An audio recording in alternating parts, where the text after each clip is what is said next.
आगे दूसरे world war में तबाही मचा दी। पंडित नेहरू का मानना था कि चीन भी आज अमेरिका और यूरोप की वजह से ऐसा ही अपमान सहन कर रहा है, क्योंकि इतने बड़े देश पर सरकार चलाने के बावजूद भी अमेरिका और यूरोप ने ताइवान जैसे छोटे से आइलैंड को चीन मान रखा है और उसी को परमानेंट मेंबरशिप भी दे रखी है।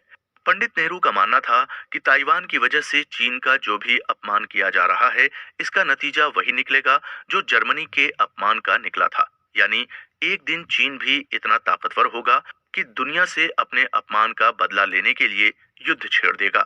यही वजह थी कि नेहरू जी ने उस वक्त चीन का साथ देना ही ठीक समझा और यूनाइटेड नेशंस में चीन को परमानेंट सीट देने की वकालत की। कश्मीर, धरती का स्वर्ग। लेकिन धरती के स्वर्ग पर आज खून के दाग लगे हुए हैं। आतंकवादियों और लड़ाई का मैदान बन चुके कश्मीर को भारत के लोग पिछले 75 सालों से जलता हुआ देख रहे हैं। भारत और पाकिस्तान के बीच झगड़े की असल वजह भी कहीं ना कहीं कश्मीर ही है। आज भी भारत पाकिस्तान के खराब रिश्ते, भारत में आतंकवाद, अलगाववाद के लिए भी कश्मीर को जिम्मेदार माना जाता है।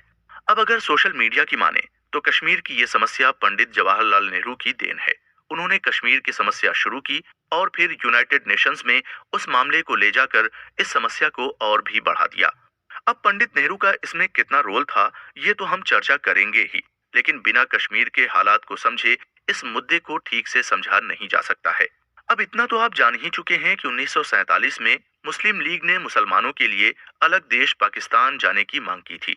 उस वक्त ये फैसला किया गया कि भारत के जिन इलाकों में मुसलमान ज्यादा संख्या में रहते हैं वो पाकिस्तान का हिस्सा बनेंगे और जहां हिंदू ज्यादा हैं वो भारत कहलाएगा। इसी आधार पर बंगाल, सिंध, बलूचिस्तान और पूर्वी पंजाब के हिस्से पाकिस्तान को मिल गए। लेकिन जम्मू कश्मीर में मुसलमानों का बहुमत होने के बावजूद भी वो पाकिस्तान में शामिल नहीं हुआ। उस वक्त जम्मू कश्मीर के राजा महाराजा हरि सिंह थे, जो खुद एक हिंदू थे। महाराजा हरि सिंह ने पहले ही ये फैसला कर रखा था कि वो ना तो भारत में शामिल होंगे न ही पाकिस्तान में। दरअसल दोनों में से किसी भी देश में शामिल होने की या किसी भी देश में न शामिल होकर आजाद रहने की छूट अंग्रेजों ने सभी रियासतों के महाराजाओं को दे रखी थी। भारत के कई राजा अपने रियासत को भारत में मिलाकर अपना राजपाट और उसके अधिकार छोड़ चुके थे और वहीं कई नवाबों ने अपनी रियासत पाकिस्तान को दे दी थी। इसके उलट महाराजा हरि सिंह ने आजाद रहने का फैसला किया। लेकिन भारत सरकार हरि सिंह को बात करके लगातार उन्हें भारत में जम्मू कश्मीर को मिलाने के लिए तैयार करने की कोशिश कर रही थी। इसी बीच पाकिस्तान ने कश्मीर पर हमला कर दिया और उसे जबरदस्ती पाकिस्तान में मिलाने की कोशिश की। तब हड़बड़ाकर महाराजा हरि सिंह ने कश्मीर को भारत में मिलाने का फैसला किया। लेकिन तब तक पाकिस्तानी सेना कश्मीर में काफी अंदर तक आ चुकी थी और दोनों सेनाओं के बीच जंग शुरू हो गई। उस वक्त संयुक्त राष्ट्र संघ यानी कि यूनाइटेड नेशंस भी नया नया बना था और इस झगड़े के निपटारे के लिए संयुक्त राष्ट्र संघ की राह चुनी गई। भारत की ओर से पंडित जवाहरलाल नेहरू कश्मीर के मुद्दे को यूनाइटेड नेशंस में ले गए और यूनाइटेड नेशंस ने दोनों सेनाओं को जिस जगह पर थे उसी जगह पर रुकने का ऑर्डर दिया। ऐसे में पाकिस्तानी सेना कश्मीर में जितना अंदर आ चुकी थी वहीं रुक गई और वो इलाका कहलाया POK यानी पाकिस्तान ऑक्युपाइड कश्मीर।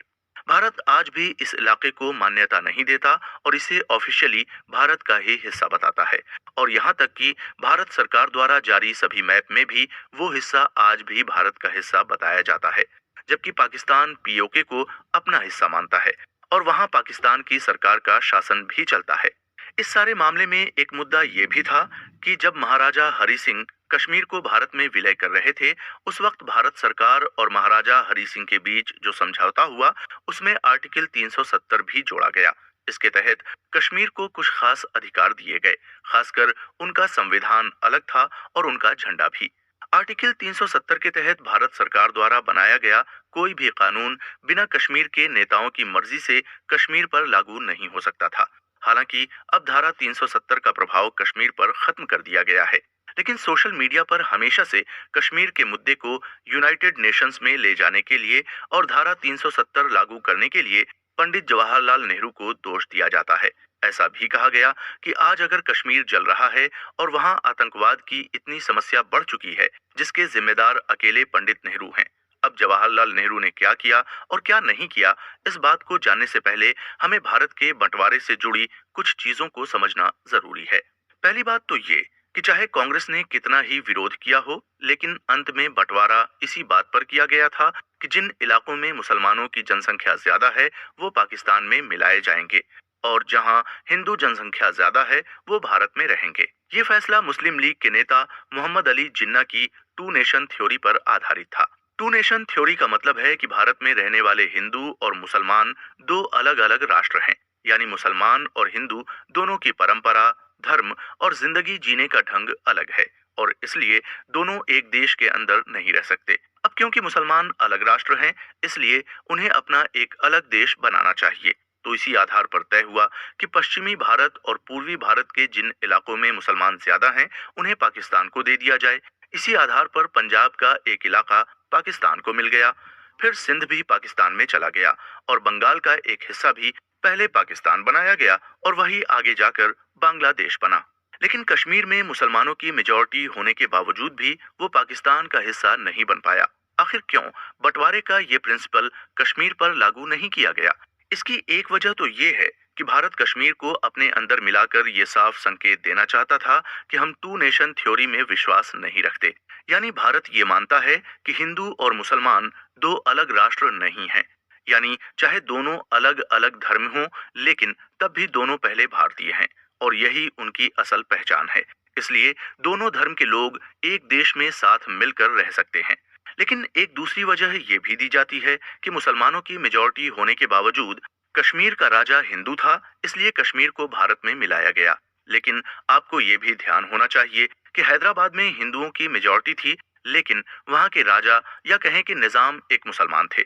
ऐसे में भारत सरकार ने हैदराबाद को ये कहकर भारत में मिला लिया कि वहाँ की मेजॉरिटी हिंदू है, इसलिए ये भारत का हिस्सा माना जाएगा। इसी तरह गुजरात के जूनागढ़ के नवाब भी मुसलमान थे, लेकिन वहाँ हिंदुओं की मेजॉरिटी होने की वजह से उसे भी भारत सरकार ने सेना भेजकर भारत में मिला लिया। अब सवाल ये है कि कश्मीर के साथ यही चीज पाकिस्तान क्यों नहीं कर पाया? मगर जो काम भारत ने जूनागढ़ और हैदराबाद के साथ किया था, वही काम पाकिस्तान कश्मीर के साथ नहीं कर पाया, क्योंकि भारत ने डिप्लोमेटिक तरीके से पूरा मामला संभालते हुए कश्मीर के मुसलमानों को समझाने की कोशिश की और ऐसा करने वाले शख्स थे पंडित जवाहरलाल नेहरू। लेकिन कश्मीर के मामले को यूएन में ले जाने का आरोप तो पंडित नेहरू को झेलना पड़ता है, लेकिन कश्मीर को भारत में मिलाने का क्रेडिट उन्हें नहीं दिया जाता। पिछले एपिसोड में हमने जाना कि भारत के अधिकतर मुस्लिम मेजॉरिटी वाले इलाके पाकिस्तान को मिलने के बावजूद कश्मीर भारत में ही बना रहा। हमने ये भी जाना कि इसके पीछे असली वजह पंडित जवाहरलाल नेहरू की डिप्लोमेसी थी। लेकिन उन्होंने ऐसा क्या किया कि मुसलमानों की जनसंख्या ज्यादा होने के बावजूद कश्मीर पाकिस्तान की बजाय भारत में मिला लिया गया? हम इसी सवाल का जवाब जानने की कोशिश करेंगे। आपको बताते हैं इसकी पूरी कहानी। पाकिस्तान के हमले के बाद जब कश्मीर के महाराजा कश्मीर को भारत में शामिल करने के लिए राजी हो रहे थे, तभी कश्मीर के सबसे बड़े नेता शेख अब्दुल्ला ने भारत का साथ देने का मन बनाया। उस वक्त पूरे देश में मुसलमानों को भारत से अलग करने का आंदोलन चल रहा था। एक और मुस्लिम लीग और मोहम्मद अली जिन्ना मुसलमानों को भारत के खिलाफ भड़का रहे थे। वहीं दूसरी ओर महात्मा गांधी और नेहरू के नेतृत्व में कांग्रेस मुसलमानों को ये भरोसा दिला रही थी कि हिंदुओं के साथ साथ भारत उनका भी घर है और उन्हें भारत से अलग होने की कोई जरूरत नहीं है। कांग्रेस के अलावा फ्रंटियर गांधी कहे जाने वाले खान अब्दुल गफ्फार खान भी मुसलमानों और हिंदुओं के बीच एकता बनाए रखने के लिए दिन रात काम कर रहे थे। लेकिन कश्मीर में खान अब्दुल गफ्फार खान का कोई भी असर नहीं दिख रहा था। बंटवारे की आग लगातार कश्मीर में फैल रही थी और कश्मीर भारत से अलग हो भी जाता, लेकिन पंडित नेहरू की कश्मीर के नेता शेख अब्दुल्ला से दोस्ती इसके बीच में आ गई। दरअसल कहने को भले महाराजा हरि सिंह कश्मीर के राजा हों, लेकिन वहां के लोगों के बीच सबसे ज्यादा लोकप्रिय थे शेख अब्दुल्ला। पंडित नेहरू ने इन्हीं शेख अब्दुल्ला से अपनी दोस्ती को बनाकर रखा और कश्मीर के लोगों को ये संदेश पहुंचाया कि देश का प्रधानमंत्री भी उनका दोस्त है। इस तरह नेहरू जी ने कश्मीर के लोगों का भरोसा जीतकर उन्हें भारत में रहने के लिए राजी करने का काम किया। ये पंडित नेहरू की दोस्ती का ही असर था कि शेख अब्दुल्ला मुस्लिम होकर भी पाकिस्तान की बजाय भारत को चुन रहे थे। इस तरह कश्मीर को भारत में मिलाने के लिए अगर किसी एक इंसान को सबसे ज्यादा क्रेडिट जाता है तो वो पंडित नेहरू ही हैं। लेकिन ये भी एक सच्चाई है कि कश्मीर के मामले को यूनाइटेड नेशंस में ले जाने वाले शख्स भी नेहरू ही थे। लेकिन क्या वाकई कश्मीर मुद्दे को यूनाइटेड नेशंस में ले जाना एक गलत फैसला था और क्या इसमें भारत का नुकसान हुआ है? अब कम से कम सोशल मीडिया तो यही कहता है कि कश्मीर के मुद्दे को यूनाइटेड नेशंस ले जाने की वजह से ही सारा मामला बिगड़ गया। लेकिन इस बात को समझना जरूरी है कि हर सच्चाई सोशल मीडिया तय नहीं करती, और सच्चाई फैक्ट्स और हालातों से तय होती है। इसलिए इस सवाल की पड़ताल करना भी जरूरी है कि क्या वाकई में पंडित नेहरू ने कश्मीर को लेकर कोई गलत फैसला लिया था, और क्या यूनाइटेड नेशंस में जाना भारत का और खासकर पंडित नेहरू का एक गलत कदम था। नेहरू जी की फॉरेन पॉलिसी और उनके लिए गए फैसलों को समझने के लिए हमें इस फैक्ट को भी समझना होगा कि 1947 में जब पंडित नेहरू ने कुर्सी संभाली, तब देश की हालत इतनी खराब थी कि हमारी इकोनॉमिक ग्रोथ रेट माइनस में जाती थी। देश में चारों ओर गरीबी और भुखमरी के हालात थे। देश बंगाल के अकाल को भी देख चुका था, जिसमें लाखों लोग मारे गए थे। ऐसे दौर में पंडित नेहरू ने देश को आगे ले जाने का बीड़ा उठाया। तब उनके पास देश और विदेश दोनों की जिम्मेदारी एक साथ थी। वहीं उसके साथ ही पाकिस्तान से दुश्मनी भी बढ़ती जा रही थी। अब नेहरू जी के लिए गए फैसलों को समझने के लिए पहले हमें अपने आप को उनकी जगह पर रख कर देखना होगा कि वो किस तरह के दबाव में रहकर काम कर रहे थे, और अकेले उनके कंधों पर देश की कितनी जिम्मेदारी थी। अगर हम फॉरेन पॉलिसी की बात करें तो ये वो दौर था जब पंडित नेहरू खुद भारत के विदेश मंत्री भी थे, लेकिन उनके पास कोई फॉरेन ऑफिस नहीं था, ना ही फॉरेन पॉलिसी का कोई एक्सपर्ट था। बाकी अंग्रेजों का अपना जो स्टाफ था, उसे तो वो 1947 में ही अपने साथ वापस ले जा चुके थे, और अब देश को फॉरेन पॉलिसी से जुड़ा हर फैसला पंडित नेहरू को अकेले करना होता था। इसी दौरान पाकिस्तान ने कश्मीर पर हमला किया और पंडित नेहरू उस मुद्दे को यूनाइटेड नेशंस में लेकर चले गए। आपको बता दें कि यूनाइटेड नेशंस के सभी फैसले उसके चार्टर में दिए गए नियमों के हिसाब से लिए जाते हैं। अब यहाँ हमें यूनाइटेड नेशंस के चार्टर 6 और चार्टर 7 की बात करना जरूरी है। चार्टर 6 कहता है कि युद्ध के वक्त यूनाइटेड नेशंस के फैसले को मानना इसके सदस्यों के लिए कंपलसरी यानी कि जरूरी है।